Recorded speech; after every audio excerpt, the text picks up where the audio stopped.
This is called Tiger Tiger. I was dead hungry when we got to London. First thing I read was this sign. It said, something something 1924, something and something pan artists live here. What the fuck is a pan artist? Lil said. How would I know? I said, imagining meat frying on metal, imagining the spit and drool coming off my mouth. The next thing I read was in paint. It said Total Bitch Club with a sign over it like on Twitter, like hashtag. Total Bitch Club, we should start that, right, Tiger? Said Lil. I'd be bitch leader and you'd be my nasty sidekick. I couldn't hear her. I was ravenous. I wanted to lick that paint off that lamppost. We were walking down the street that looked right out of Harry Potter, all fancy and with no litter about. Look at that shop, said Lil. She stood like she was challenging it, legs wide, arms crossed. She was well confident, Lil. She always wore big trainers and a shitload of charisma. I thought Mum should have called her Tiger instead of me, because her hair was more ginger than mine and she was more fierce. I could hear words loud coming out of headphones. As you run through my jungle, all you hear is rumbles. On cue, my stomach made complaining sounds. I'm hungry, I muttered. Above the shop window it said book and something. Let's go in then. Why, you want to buy a book? I sneered at her, feeling my cheeks go hot. She flipped me off and darted in. Lil was little and quick and ADHD like that. Not like me. I hesitated at the door. I could see the books from outside. Their spines looked so fresh and crunchy. The pages white, smooth like cream, like forbidden fruit. I licked my lips, imagining the cream running over them. I could tell the shop would taste salty and filling, like a hot bag of chips. I was greedy for that. I wanted to feel it clog my throat. Inside reminded me of rich people who drink afternoon tea from china cups and don't think books are just for pussies. Are we in Notting Hill? I said, thinking about that film. Don't be thick, said Lil. Yeah, but are we? Lil shrugged. Why don't you read the fucking road signs? She flipped open a book. I wanted to smack her for that, but I didn't. Sometimes I get so frustrated, I want to bash Lil's head in. I stand there and try to think of something witty to say, but I'm not clever enough. And I get that hunger again, like I could take that book she's skimming through, and just to punish her for making it look so easy, like it means nothing to her, I'd munch through the lot of it. May I help you? Said the man at the desk. We both stared at him suspiciously. I hadn't expected him to speak. He looked like furniture. All these polite books and their neat jackets in this shop, and there's this polite guy in his neat jacket in the shop. He looked full and content, and his cheeks were rosy. I felt sallow and shrunken and malnourished. My eyes drifted longingly towards a book with big black writing on it. I imagined pointing out the tip of my tongue and drawing it gently up that cover, then mashing my lips against the pages till they were wet enough to bite through. Where's the kitchen in this book and kitchen then? Said Lil. Downstairs, let me show you, he said, and then he walked down half the stairs and gestured to the floor below like we were fucking royalty. We're not fucking royalty, I said, and Lil said quickly, she's joking. Downstairs there was a little cafe area. I tried to ignore all the books around me looking so juicy. On the edges of my sight I could tell they were more colourful than the upstairs ones. I could tell they'd taste more fleshy, drippy fruit than dry sponge cake. In front of me there was a lady who looked full of books, warm and well fed, and like there was a secret fire in her belly from eating all those pages and stories. I bet she snaffles ink all night long when everyone has gone home. Hi sweetheart, she said to me, I'm Moona. I wasn't used to people talking to me like that, all soft. Stop standing there like a pillock then, said Lil. Can we have a cake? I'm all right, I said. I accidentally clocked a book on one of the cafe tables and almost slapped my forehead for being so stupid as to look around. I wanted to shove it away, but more than that, I wanted to cram it between my teeth and tear, tear, tear. You said you was hungry. We'll both have a cake. Would you like a coffee? Said Moona. We've got Ethiopian, flavourful but strong, Mexican, mild and sweet, and Sumatran. We stared at her, blank. I couldn't even understand that last word. Felt ashamed for being so dumb. I said, whatever. Lil looked at me, smirking. Sumo like the wrestlers, was that? She said slyly. Shut up, I said. Muna put a slice of tart on a plate next to that book I was trying not to look at.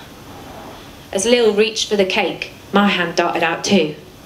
She grabbed at the sugary triangle. Mine first, ha ha, she said. I growled at her. I don't want any frigging cake. You can read that if you want, sweetheart, said Muna, nodding to the book. It must have been the way she said sweetheart. It made my throat lump up. Don't cry, you're not starving, said Lil. I think Muna expected us to eat at a table. Lil stalked about like she owned the place, holding a slice of cake between her fingers and taking big bites. There wasn't anything else to do, so I gave myself a treat. I let myself walk over to this green-painted bookshelf. I did it softly, like a big cat stalking prey. Sometimes, with the hunger, I feel like there's that tiger inside me, my namesake, but it can't find a way out. On the shelf were the most delicious looking of all the books. The pictures on the front told you what they were about. There's one about a mermaid and one set in space. I bet that story would feel good inside. My favourite was a cover with a bear on it. I don't know why. I wouldn't have minded being named Bear instead of Tiger. Bears are big and slow. That's me. The bear didn't have a mouth. That's me too. No way with words. I looked around to check Muna and Lil weren't watching, and I picked the book up. I felt hungry. I clutched my stomach. It was aching so bad. I looked over at Lil. She was dicking about with the piano. I didn't want her to see. Didn't want to give away my secret.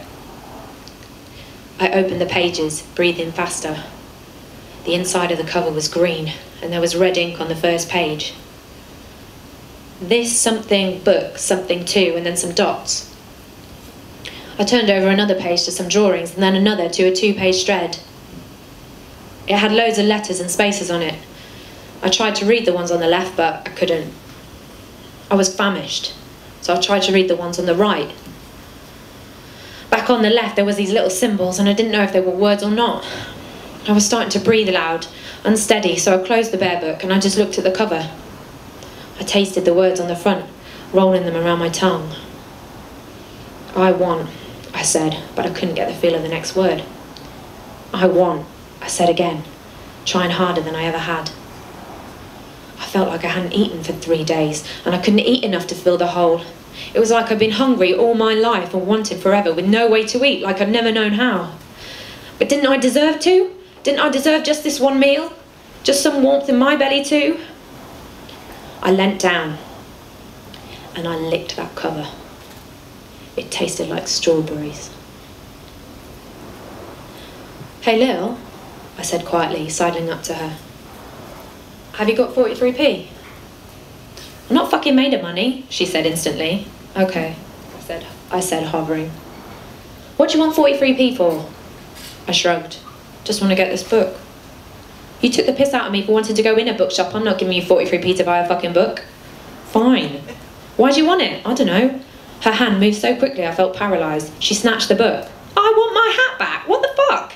She flipped through it quickly, her eyes ripping through the pages, soaking up the words in seconds. She gulped them down like I wanted to, carelessly, because she wasn't thirsty. It wasn't fair. Give me that back. I grabbed her fingers and squeezed them till she shrieked. That really hurts, Tiger. Stop being such a silly little bitch then, I said, and I pinched her skin with my nails and made moon shapes on her wrist. She slapped me away. Fine, have your kid's book. I don't want it now, I said, turning away. I walked over to another section of books. Muna had come out the kitchen and was watching us. In front of me, there was a book with a big eye on the cover, on the background of blue, and I thought, fuck off, don't judge me. Then there was a stack, all with attractive covers. The covers all said something, something, something, John Green. I stood looking at the books a bit, and wondering what the somethings meant.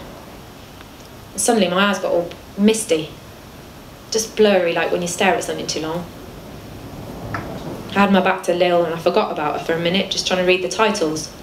Trying and trying and trying. My throat was parched. My limbs were aching, just keeping myself up with no food in me. Then I heard, here, and I remembered Lil. She'd come up right behind me on my left, so I looked to my right, so she couldn't see that my cheeks were red and there was water in my eyes. She put the bear book on the shelf in front of me and slipped something in my pocket. "Get off," I said. "What's that?" She turned around, took a snappy chomp of cake and bounced towards the stairs. 43p, isn't it, you tit? Thanks. Abigailtarttelin.